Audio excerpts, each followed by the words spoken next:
I'm very honored to be given this award. I happen to sit in the chair that was occupied by Robert Jackson and by the second Justice Harlan. And, I'm very proud of both of those predecessors, and I have to share the judgment that Jackson is the best legal stylist of the 20th century. Incidentally, I'm going to join the society. Not because you gave me the award. I do care a lot about legal writing, and by God, I belong to this organization.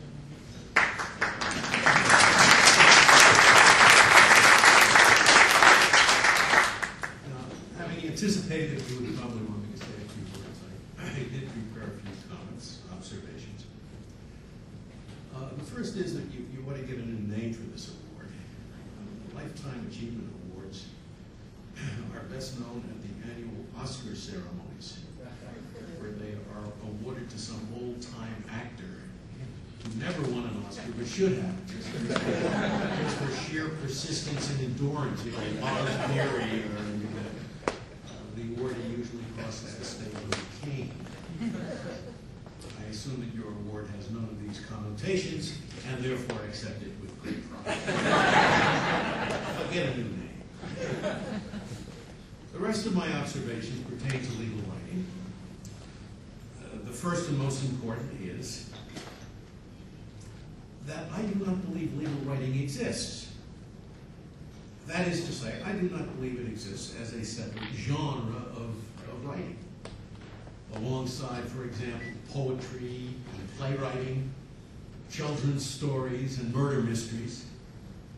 Rather, I think legal writing belongs to that large, undifferentiated, unglamorous category of writing known as nonfiction prose. Someone who is a good legal writer would, but for the need to master a different substantive subject, be an equivalently good writer of history or economics or indeed even theology. Had he been a lawyer, C.S. Lewis would have been a magnificent legal writer. Indeed, in the days before economic scholars turned from writing for a general intellectual readership to writing for one another with esoteric regression analyses and mathematical formulas, I used to ask myself why it was that legal articles could not be as clear and uncluttered as the lucid economic articles written by Ronald Coase or John Kenneth Galbraith. Whoops, I mentioned the word uncluttered, which has set my esteemed co-author Ryan Garner a-twitching.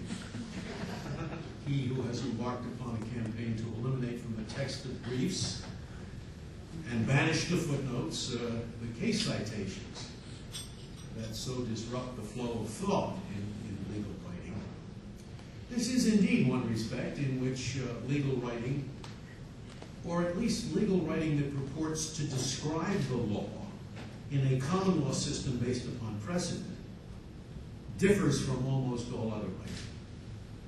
Because the points to be made depend not only upon fact and reason, but must also, yea, even at the expense of fact and reason, rest upon authority, allusions to the relied upon case precedents must be scattered throughout the piece. The only other type of writing coming to mind that is similarly afflicted is theological writing in a religion based upon revelation. There also, reason is well and good, but it must be consistent with and affirmed by the book. Hence the interjections of 2 Timothy 15 and 5 Kings 9, which are an eerie, and I must say more attractive, equivalent of 115 U.S. 30 and 365 F. 2nd 233, which appear in legal writing. This necessity of constant appeal to authority does not make common law legal writing a different genre, but it does require the mastery and and intelligent use of a different technique, much as writing in the field of anatomy requires intelligent use of illustrations. I learned that there is no such thing as legal writing during my first 2 years of teaching, when I taught classes in supposedly legal writing at the University of Virginia. All first-year students sat in one small section, and the teacher in that small section, besides teaching the substantive course, mine was contracts, would also teach legal writing. It was very labor-intensive. There were no more than 12 students or so in each section. It immediately became clear to me, as I think it must become clear to anyone who is burdened with the job of teaching legal writing, that what these students lacked was not the skill of legal writing, but the skill of writing at all. To tell the truth, as at later stage at law school, I doubt this skill can be taught. What I hope to have conveyed to my charges in those years were really the prerequisites for self-improvement in writing, which are two things.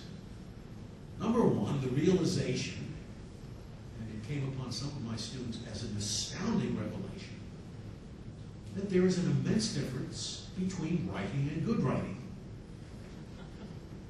And two, that it takes time and sweat to convert the former into the latter.